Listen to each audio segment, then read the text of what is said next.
Un grand conseil que je pourrais vous donner, c'est enrichissez-vous de tout ce que vous... c'est dur à dire hein, ça, enrichissez-vous. Enrichissez-vous. Je vais pas y arriver.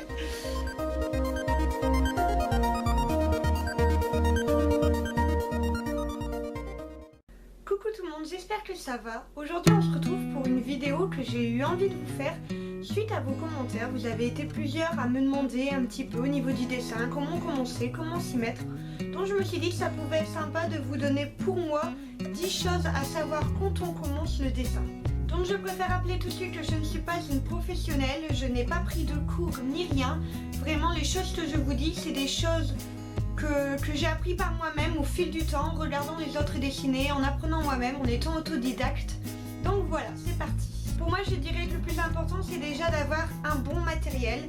Alors attention, quand je dis un bon matériel, ça ne veut pas dire du tout un matériel qui coûte très très cher. Donc vraiment, ne prenez pas un matériel qui coûte une blinde, sachant que vous venez commencer. Pour moi, c'est vraiment totalement inutile. Donc pour moi, les deux vraiment indispensables pour commencer le dessin, il s'agit tout simplement de la gomme et du crayon de bois. Donc il faut du bon matériel pour ça, tout en restant normalement raisonnable. Donc au niveau de la gomme, moi j'utilise celle-ci. Donc bon, il y a juste un petit socle en fait pour pas que la gomme se salisse, etc. Sinon c'est tout simplement une gomme blanche. Pour moi c'est les meilleures. Les gommes roses, les gommes bleues, les gommes avec des formes ne gomment pas aussi bien. C'est très mignon. Mais à moins de vraiment trouver certaines marques, pour moi il n'y a pas. Ce sont les gommes blanches qui fonctionnent le mieux.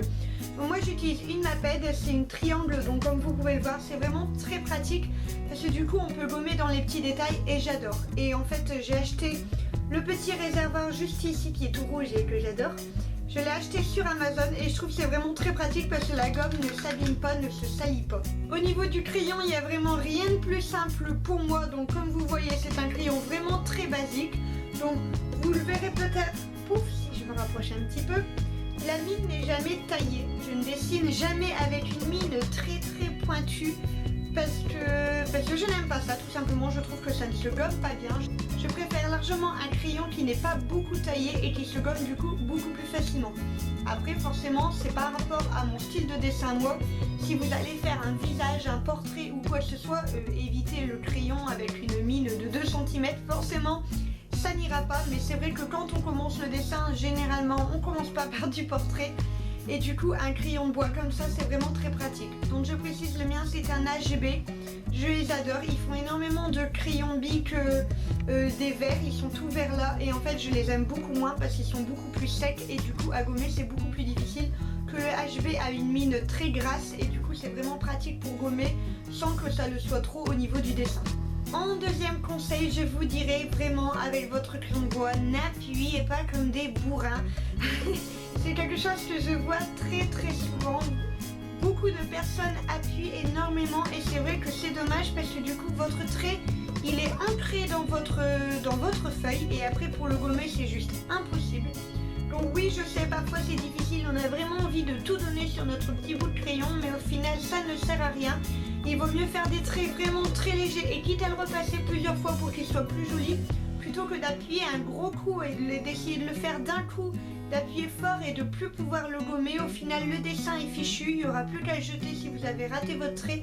Et je trouve que c'est vraiment très très dommage parce que des fois il y a de très beaux dessins vraiment magnifique, mais le problème c'est que on voit les traces de traits qui n'ont pas été bien gommés parce que tout simplement on ne peut pas, c'est même plus un trait de gommage en fait, c'est que le trait a été vraiment dans le papier, donc je trouve ça vraiment dommage. Donc mon plus grand conseil serait vraiment de ne pas appuyer sur votre crayon. S'il a envie de partir, il partira, il fait sa petite vie et c'est ce qui est joli.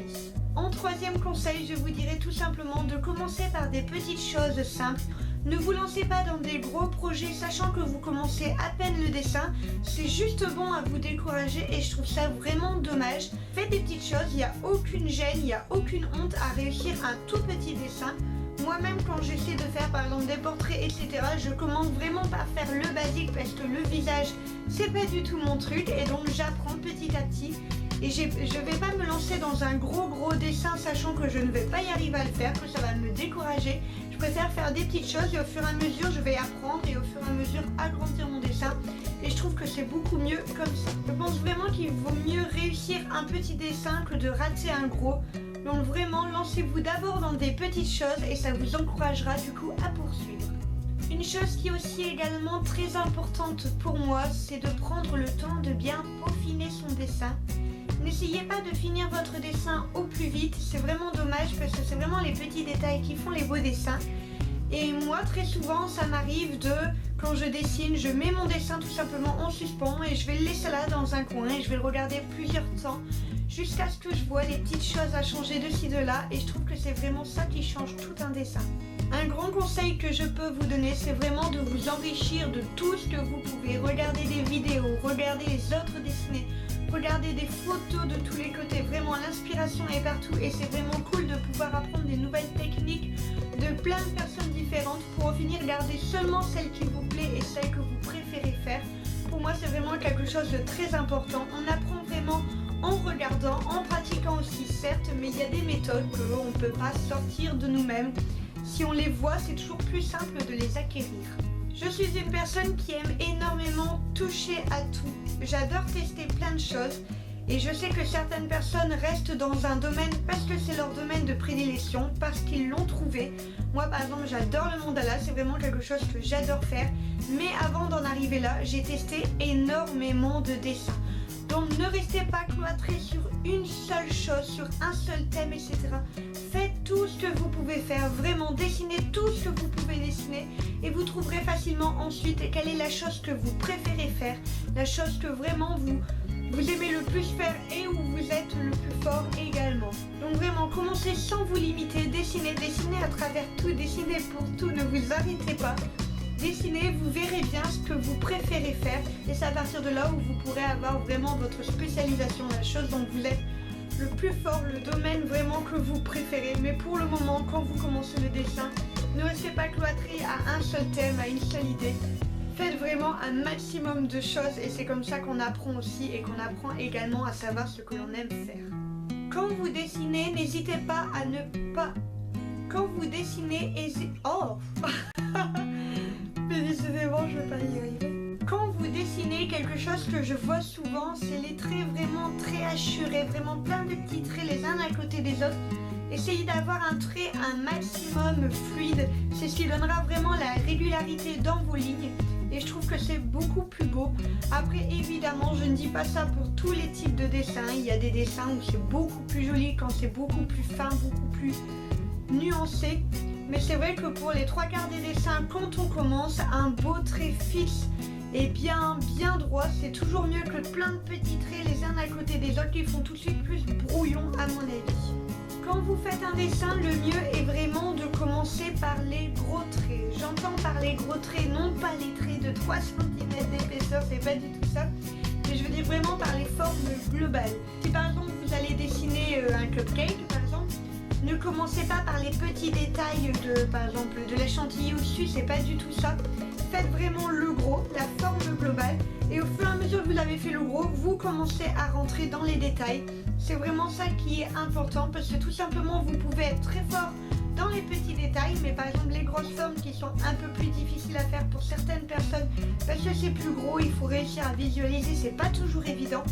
Donc commencez vraiment par faire le gros et seulement et uniquement quand vous êtes satisfait de vous, vous rentrez dans les détails, les choses plus petites. N'hésitez pas quand vous avez votre dessin, si la forme ne vous plaît pas, recommencez tout simplement.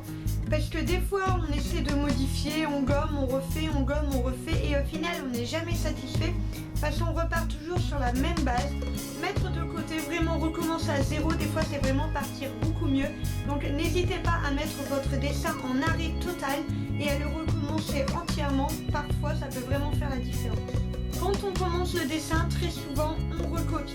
Forcément, pour moi il n'y a vraiment aucune gêne à s'inspirer et à recopier d'autres artistes. Vraiment c'est quelque chose qui doit absolument pas vous bloquer, tout simplement parce que quand on commence le dessin et même par la suite c'est quelque chose de très difficile d'inventer par soi-même. Moi-même très souvent je recopie des dessins d'autres artistes tout simplement parce que je les adore, tout simplement parce que j'ai envie de les faire à ma sauce et pour moi il n'y a vraiment aucune gêne à s'inspirer d'autres.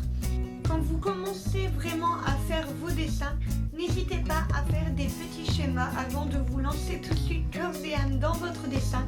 Faites un petit schéma vraiment crayonné sur un bout de papier pour avoir une idée globale de où vous allez emmener votre dessin. Et c'est vrai que ça aide souvent après à pouvoir mieux visualiser ce que vous allez faire par la suite.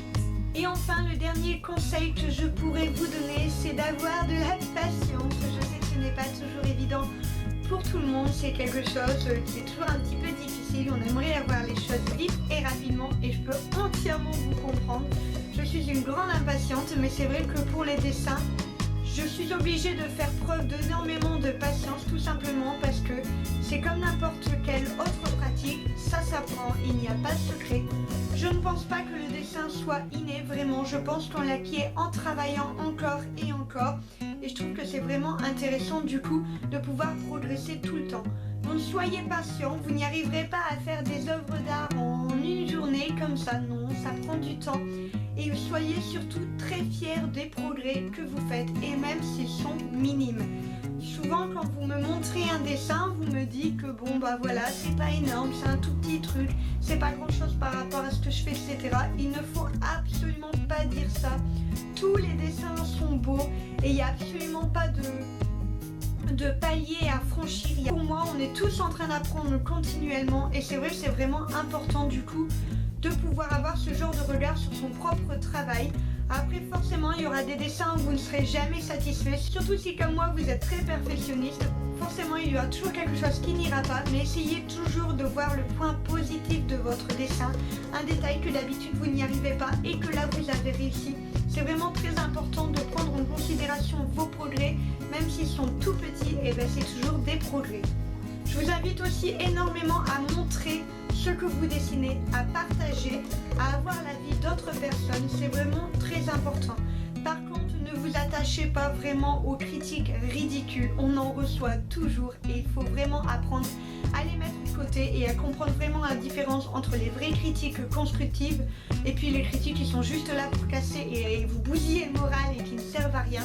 Vraiment, c'est très important pour vous, je pense, de montrer votre dessin, d'avoir parfois des avis vraiment super positifs alors que vous n'étiez vraiment pas sûr de vous. Pour moi, c'est quelque chose de très important, c'est super encourageant et ça vous aide vraiment du coup à avoir cette motivation de continuer encore et pour en finir atteindre vraiment un but à un niveau que vous êtes fiers de pouvoir montrer après par la suite. Donc je rappelle que moi je suis toujours présente pour voir vos dessins, c'est quelque chose que j'adore faire. J'adore avoir vos retours, j'adore que vous montriez vous ce que vous faites et j'apprends énormément de vous parce que je vois des choses que moi je ne fais pas, des techniques que moi je n'utilise pas et c'est vraiment génial. Donc n'hésitez pas si vous voulez des avis sur vos dessins. Pour ceux qui me l'ont déjà fait sur Instagram, sur Facebook, je réponds toujours. Je donne toujours mon avis à partir du moment où je vois la publication.